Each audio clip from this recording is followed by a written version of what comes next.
absolute honor to be here in the beautiful city of Paris, all the way from San Francisco, California, today on the anniversary of the great man's birth, and to speak about one of the silent partners, shall we say, in the orchestra's enterprise for a good portion of the early years.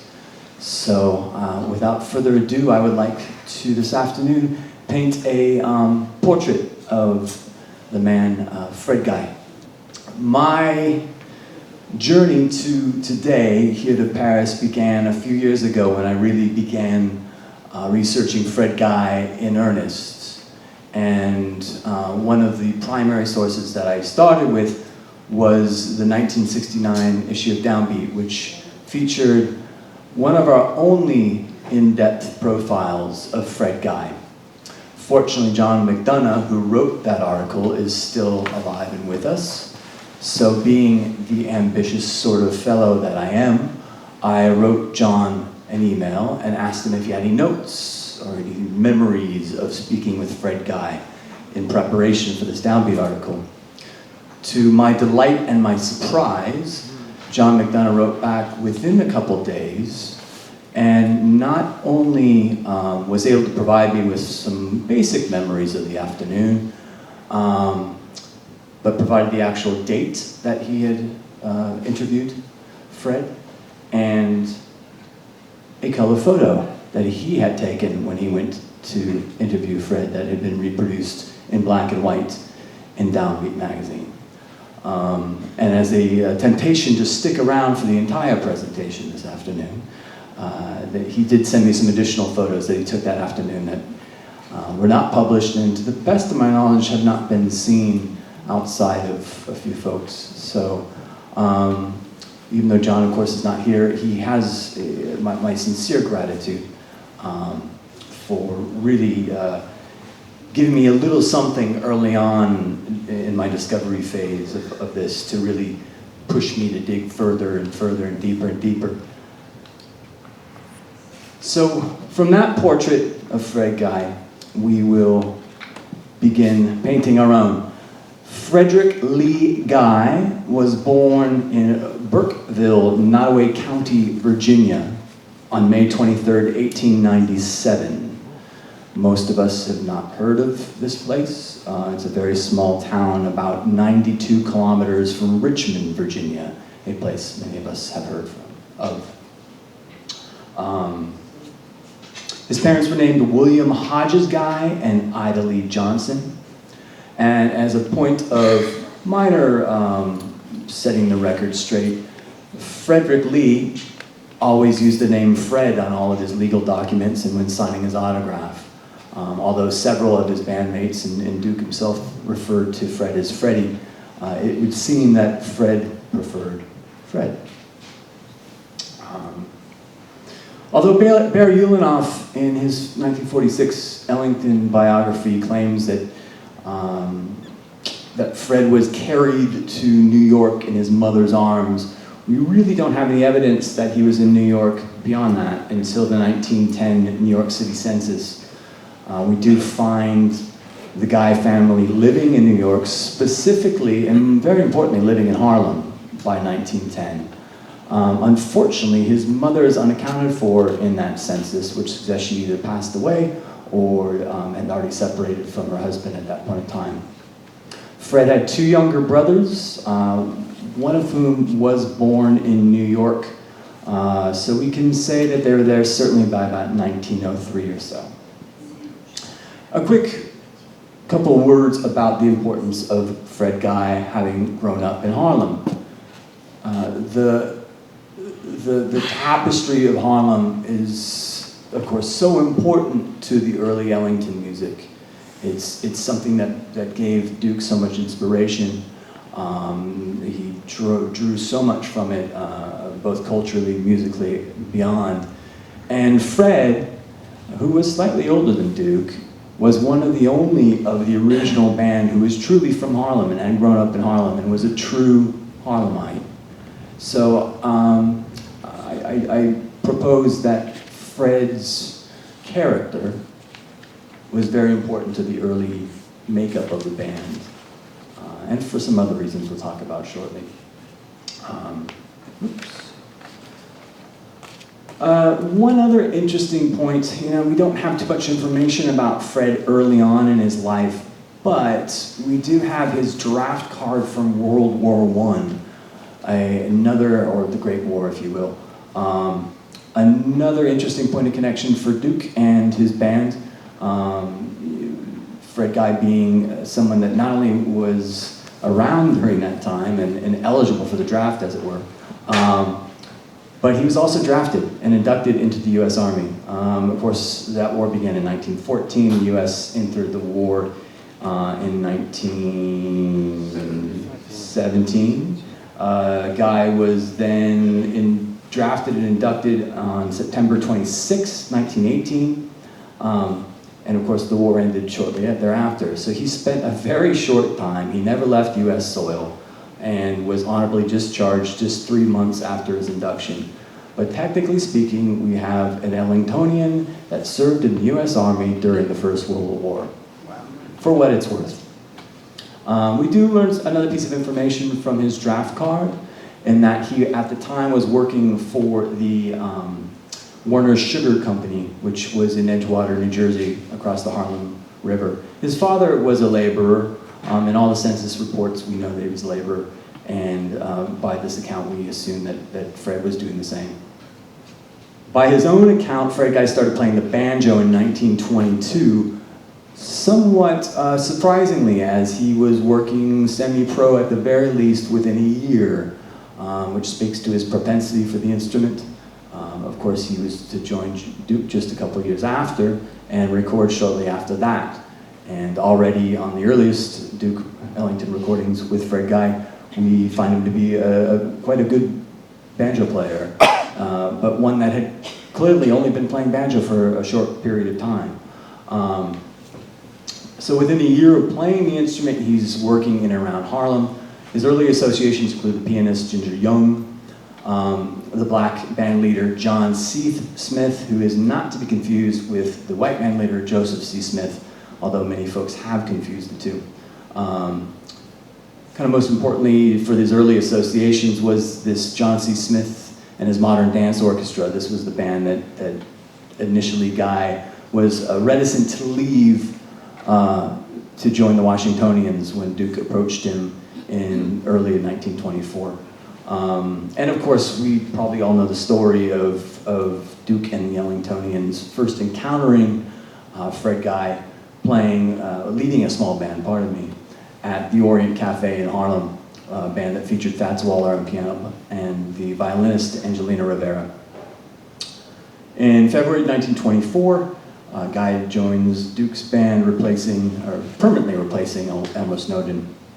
And we have some evidence here of these early associations. We know through International Musician that he had joined the Union around the same time that most of Duke's band did, the AFM, American Federation of Musicians. That's June 1924.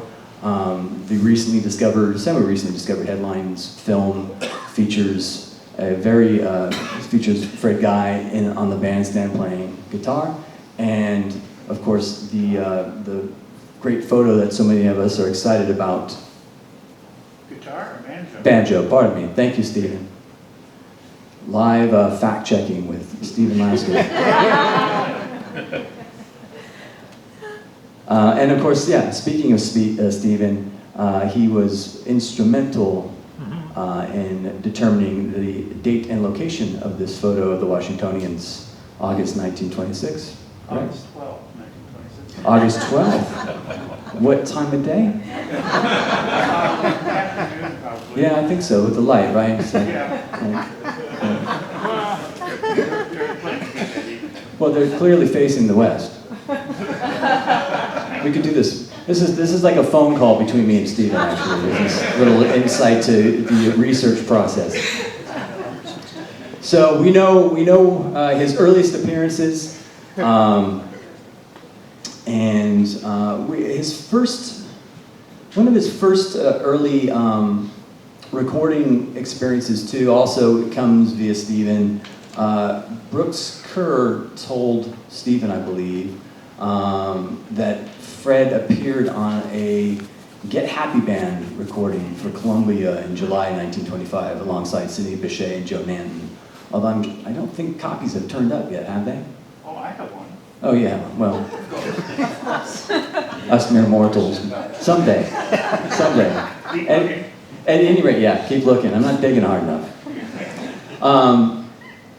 The importance of this is Fred almost exclusively recorded with Ellington and Ellington-based ensembles throughout his life. Part of the mystique, part of the challenge of reconstructing his musical life is the fact that he is always part of the Ellington ensemble. So it's interesting that early on here we have a little slight kind of sidestep, something he would do less and less of throughout the rest of his career. A real quick kind of technical exploration of Fred Guy as a banjoist. Contrary to the belief of some folks, not all banjos are created equal. And Fred Guy specifically played the tenor banjo, which was perhaps the most popular banjo during the dance band / hot jazz era. The tenor banjo is a 4-string banjo. It's tuned in fifths, pitched similar to and much like a viola. It's loud, sometimes brash. And Fred himself had a tremendous sound on the banjo. It was very propulsive. He had a very solid, steady beat, and he had a tremendously facile right hand. Was able to produce the tremolo effects that were very much popular during the 1920s and beyond. We heard the great Django Reinhardt during Philippe's presentation do quite a bit of tremolo work on the guitar as well. These were called at the time jazz strokes, and it was an effect that was very popular in the 1920s and a big part of some of those early Ellington records, at least from a rhythmist's perspective. I am particularly fond of the Victor records that the Ellington band recorded near the end of the 20s. I think in terms of being able to hear Fred in his banjo playing. He gets a few breaks, banjo breaks. One of my favorites comes from If You Can't Hold the Man You Love. Overall, we can really truly say that Fred was an exceptional banjo player. And you know, especially in an era where the drums were under-recorded and done so on purpose due to the limitations of recording technology. He's a big part of that beat of the early Ellington band, at least as we know it on record. At least as we know it on record. Oops, not quite yet. Not quite yet. Oh heck, let's go. So, a little bit about his personal life now.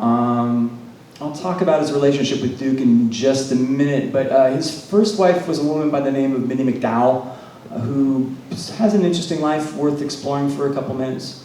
She was born on November 14th or 15th, 1902 in St. Louis, Missouri, although her family later relocated to Chicago. Her father was a prominent doctor, and in kind of true classic 1920s style, she left home to become a chorus girl and had quite a degree of success doing so. She received several notices in newspapers for being part of a production called Plantation Days in 1923. That was staged and set up by a fellow by the name of Leonard Harper, who some of you will recognize for an early Duke association, and which connects her to the world of Ellingtonia even before she marries Fred Guy. Just as an aside, Plantation Days in 1923 traveled to London, appeared as part of the Rainbow, which was a British production featuring music by George Gershwin. While there, she had a somewhat scandalous relationship with the English composer Edmund Thornton Jenkins, but that was short-lived, and she returned to the United States with the rest of the ensemble. For her part, she married Fred Guy on December 14th, 1927, which is just a few days after the band opened at the Cotton Club. She was one of the Cotton Club chorus girls, but the connections with Leonard Harper certainly suggest that she may have known, and the fact that they got married so soon suggests that they may have known each other before the Cotton Club opened.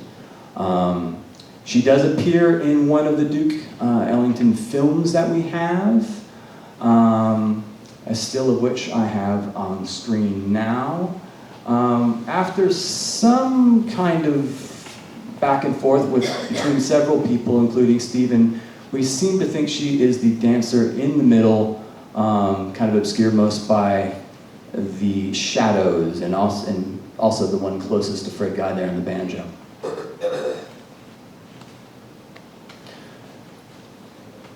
Fred, perhaps more than any other member of either the Washingtonians or the Famous Orchestra, enjoyed a very, very close personal relationship with Duke. Several of their colleagues and fellow musicians commented on how close the two were. They lived in the same apartment buildings at times. Fred and his wife babysat Mercer when Mercer was young. And you know, Fred, there's several characteristics about Fred which we can glean from various reports. He was a sharp dresser. He had a cool and calm demeanor, and he had a great sense of business acumen. So to that end, it's known that he acted as somewhat of a counselor for matters of business and otherwise to Duke. He was a really important part of this early organization. Go forward just a little bit here. So, much has been made about how late Guy's transition was from the banjo to the guitar. It's something writers like to point out left and right.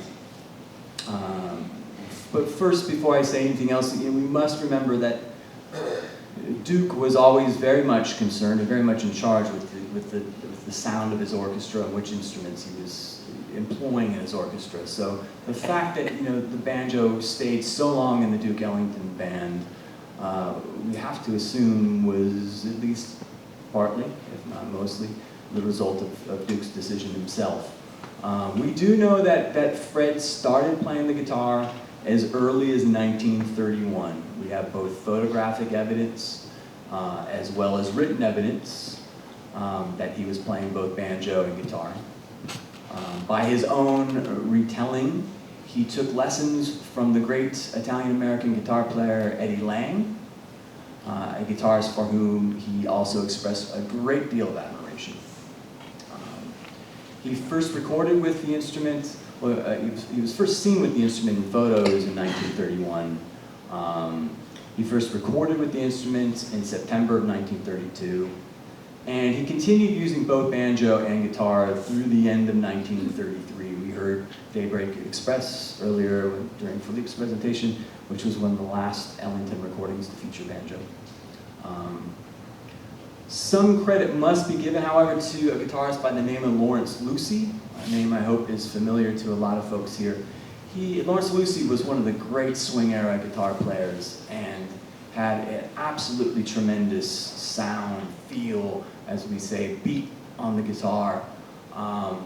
And so much so that Benny Goodman at one point in time was considering using him for his early orchestra. At any rate, Lawrence Lucy subbed for Fred Guy in the Ellington band. And based on Lawrence Lucy's timeline, I think it was perhaps in 1933, by which time Lawrence Lucy, based on other recordings, namely his recordings with Benny Carter, clearly had this swing era concept on the rhythm guitar very much fully formed. And Lawrence Lucy claimed that this was the last impetus for Duke to really push to put guitar in his band. So, a tip of the hat to the great Lawrence Lucy, and Phil Schaff for that matter, who took the time to interview Lawrence Lucy on several occasions. But by early 1934, when the band goes to California, it's pretty much sure that Guy had been switched over to guitar more or less full time. A little quick little technical note or instrument note about the guitar. So, in short, the guitar has 2 more strings than the banjo, or at least Fred Guy's guitar did. It's tuned differently. It's tuned in fourths, not fifths. And there's one string that's tuned a bit odd, strangely. So it's, you know, it's not a quick, you know, it's not an apples to apples comparison when you're taking the knowledge that you have on one and taking it to the other. Also, the timbre, the sound, the way you strike the strings is slightly different. So it's, you know, the fact that the transition perhaps took a long time or took a while is certainly fair, because they are very 2 different instruments, although they're often used interchangeably. Fred Guy's style on the guitar was quite different than his style on the banjo. He was very laid back. Due to the style and the fashion of the day, he kind of abandoned most of those jazz strokes I talked about. And he, perhaps because of his background in the banjo, he stayed on the upper strings, which had a bit of a different character, and perhaps one of the reasons he was not as prominent in recordings, later recordings, as he could have been. He had very few opportunities on Duke Ellington recordings to take breaks, to take solos, to provide introductions. So again, we have very little evidence of his technique, apart from closest listening mainly to 78 transfers as well as radio broadcasts. Most significantly, he does take a break on The Sergeant Was Shy, which entered the Duke Ellington Band book in 1939, and is both radio broadcasts as well as commercial recordings. So if you want to get a sense of what he could do, have a listen to that. Also of note is that he started using Stromberg guitars in 1934. I'll talk a little bit more about that in a minute. But these were very high-end, very nice, we call them boutique instruments now, made in a small shop in Chicago. Much like the Vega, the banjos he had used when he was playing banjo. And of course, we know the Ellington Band had several connections to the city of Boston, both through its members as well as its early success in the Boston area. And I find it interesting that Fred chose to use a prominent instrument maker both for his banjo as well as his guitar, based in Boston.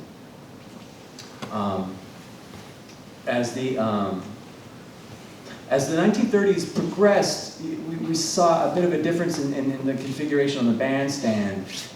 Early photos of Guy in the band show him very close to Sonny Greer, which supports some of the ex-band members saying that Guy was there to keep Sonny's time steady. As Duke began experimenting more and more with bass players, and you know, another tip of the hat to Stephen Lasker for uncovering that little piece of information about Walter Page, showing that a strong bass presence was very much important to Duke and becoming increasingly so, whether it's trying to hire Walter Page or hiring a second bass player. We see Duke bring Fred down close to the piano. And through broadcast recordings, I think we have a pretty good explanation for that. As Duke begins standing up and conducting the band more and more, which he had begun doing more and more during the 1930s and certainly did in the 1940s, you can hear the guitar on broadcasts kind of take over the harmonic role of the piano and add some additional information, harmonic information to the rest of the band. The greatest example I can think of, not off the top of my head because I prepared this, there's an early 1940s broadcast recording of Warm Valley. Yeah. And Duke is away from the piano, standing, presumably standing and conducting the band. And Fred's playing these beautifully full chords, much kind of beyond typical swing era voicings, filling out some of those, some of the notes that the piano would be filling out. And of course, with the arrival of Jimmy Blanton at the end of the decade, that was as much of a steadying influence, I think, any rhythm section in the world would have needed at that point in time.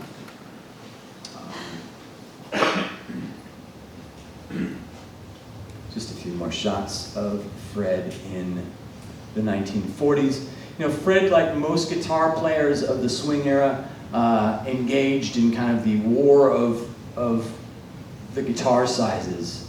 You know, guitars increasingly got larger as the bands got larger during the 1930s. And by the end of the 1940s, and 1930s, Fred was playing a nearly 19-inch Stromberg Master 400, which was the largest that guitars would ever get during this era. They're almost comically large, especially if you're a smaller person. I don't have one to demonstrate. I should have borrowed Lorenzo's Super 400.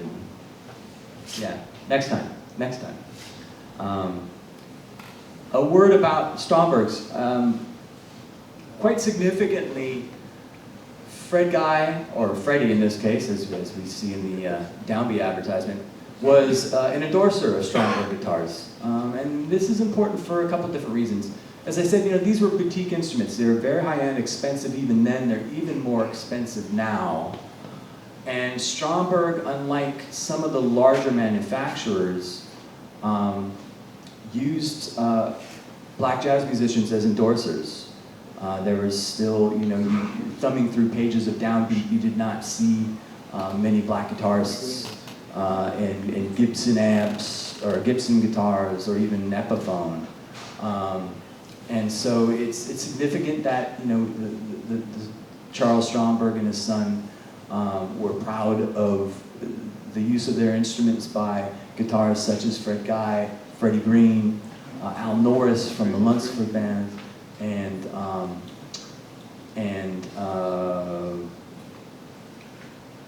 missing one more, but that's fine. That's enough. A little bit about Fred's technique too. You can see from this picture, if you were an astute guitar geek such as myself, you know, Fred had typically high action. You know, by this point in time, which is the early 40s, you could often be seen playing the guitar in a lateral fashion. You know, that was done so the guitarist could hear himself over the din of a dining room or over the increasingly larger bands.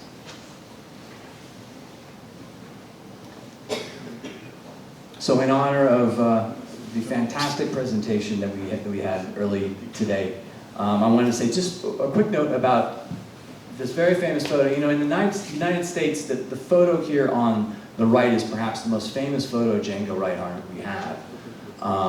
It was taken by Bill Gottlieb at the end of October 1946 when Django arrived in the United States and, as we learned, arrived without a guitar. And it was used on the cover of Downbeat magazine. And between that and the fact that it entered into the public domain in the United States, it's been reproduced countless times. And without a doubt, it's the most famous photo of Django in the United States. Oddly enough, that's Fred Guy's guitar. And it was probably just a photo op. It was likely he did not play it often, if ever again. It's certainly not evidence on the other recordings or other photos. But it's a nice little connection. The funny kind of postscript to that, there are young Django-philes all across the world that hunt down these amazing guitars. Not really perhaps giving too much thought to the fact that Django may have played it for 10 minutes or so before moving on to something else. It's a Swedish guitar called Levin that Fred had acquired during the spring 1939 tour of Europe. They are fine instruments, but a bit different from what most Django-style guitarists are used to. As promised, here are the photos of Fred in 1968. To really kind of quickly wrap up the end of his career, Fred's wife, Winnie, was diagnosed with an illness. So at the end of the decade, his last known gig was December 28th, or pardon me, last known recording was December 28th, 1948. Guy gave his notice to Duke in January, at the beginning of January 1949, left mid-month. His wife died Shortly thereafter, she died in November of 11th, 1950. He did remarry. His second wife is pictured here. That's Dorothy Harris Lynch, aka Buffy, who was born in February 10th, 1917. I won't get into it both for time's sakes as well as modesty's sake, but according to Buffy's own telling, she was involved in a relationship with Duke before she was involved in a relationship with Fred. And it seems the relationship began before Minnie passed away, although they did live the rest of Fred's life together. Fred himself, this was kind of the last bit of recognition. You know, he was interviewed and photographed by John McDonough. A year later, this was published in Downbeat magazine. Shortly after the Downbeat came out, he joined Duke in Washington, D.C. for the medal reception ceremony. The sad end to Fred Guy's story is that on Monday, November 22nd, 1971, Fred Guy took his own life. And there were newspaper reports at the time which paint a very unsavory portrait, including police activity and Fred locking himself in his apartment. According to Dan Morgenstern, the rumor, the story going around for years was that Fred had himself contracted a terminal illness and chose to take matters into his own hands. He did have a funeral on November 29th and was interred at Mount Glenwood Cemetery in Thornton, Illinois. Unfortunately, it appears no obituaries are written in either the music rags or otherwise.